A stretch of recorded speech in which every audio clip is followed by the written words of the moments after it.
ظلم ایک ایسا عظیم جرم ہے جو انسان کی ہلاکت، بربادی اور تباہی کا باعث بنتا ہے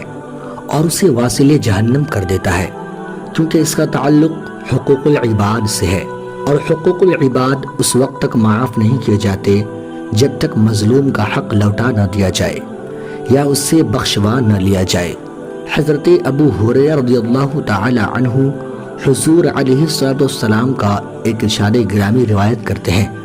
اور فرماتے ہیں کہ حضور صلی اللہ تعالی علیہ وسلم نے فرمایا، جس آدمی کے ذمے کسی اپنے بھائی پر ظلم کرنے کا گناہ یا اس کی عزت یا کسی اور چیز کا گناہ ہو تو وہ آج اس دنیا میں اس سے بخشوا لے، اس وقت کے آنے سے پہلے جس میں نہ اس کے پاس دینار ہوں گے اور نہ ہی درہم، اور اس وقت اگر اس کے نامہ اعمال میں نیکیاں ہوں گی تو اس ظالم کے اندازے کے مطابق اس سے وہ لے لی جائے گی اور اس آدمی کو دے دی جائیں گی جس پر اس نے ظلم کیا ہوگا، اور اگر اس کے نامہ اعمال میں کوئی نیکی نہ ہوگی تو اس مظلوم کے گناہ اس ظالم پر ڈال دیے جائیں گے۔ اس کا مطلب یہ ہوا کہ ظالم کی نیکیوں سے مظلوم کا حق ادا کر دیا جائے گا، اور اگر اس ظالم کی کوئی نیکی نہ ہوگی تو مظلوم کے گناہوں کا بوجھ اس ظالم پر ڈال دیا جائے گا اور اسے واصل جہنم کر دیا جائے گا، جہنم میں بھیج دیا جائے گا۔ اسی طرح ایک اور حدیث شریف میں ہے کہ جو امام مسلم نے اپنی صحیح میں اور علامہ ترمذی نے اپنے سنن میں ذکر کیا ہے کہ حضرت ابو ہریرہ رضی اللہ تعالی عنہ روایت کرتے ہیں کہ ایک روز رسول اکرم صلی اللہ تعالی علیہ وسلم نے پوچھا، اے لوگوں، تم جانتے ہو کہ مفلس کون ہے؟ تو انہوں نے عرض کیا، ہم تو مفلس کہتے ہیں کہ جس کے پاس نہ روپیہ ہو نہ ساز و سامان۔ فرمایا، میری امت کا مفلس وہ ہے جو روز حشر آئے گا اور اس کے ساتھ اس کی نمازیں، اس کے روزے اور اس کی زکوٰۃ ہوگی،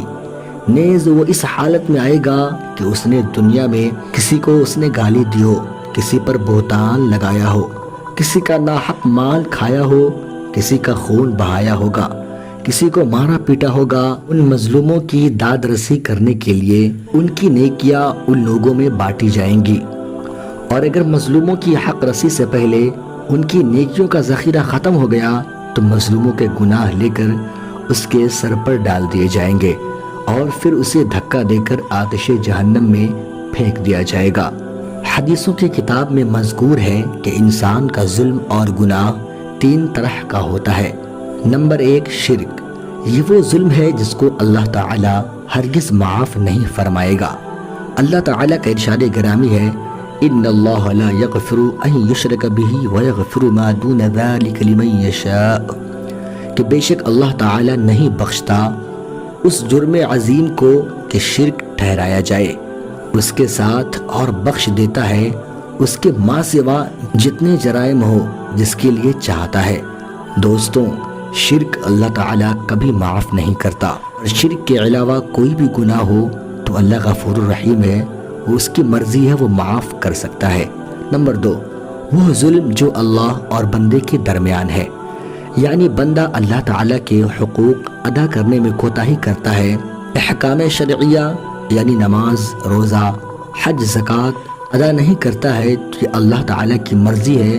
کہ اگر وہ چاہے تو معاف فرما دے، کیونکہ ان احکام میں نافرمانی کا تعلق اللہ تعالیٰ کی اپنی ذات کے ساتھ ہے اور وہ غفور الرحیم ہے۔ نمبر 3، تیسرا ظلم حقوق العباد کا ادا نہ کرنا۔ ان کے بارے میں اللہ تعالیٰ کا یہ اٹل فیصلہ ہے کہ یہ اس وقت تک معاف نہیں کیے جائیں گے جب تک صاحب حق کا حق ادا نہ کیا جائے یا اس سے معافی نہ مانگ لی جائے۔ مثلا کسی نے غیبت کی، کسی بے گناہ پر تہمت لگانا، کسی کی چغلی کھانا، کسی کو ناحق قتل کرنا، مال حرام کھانا،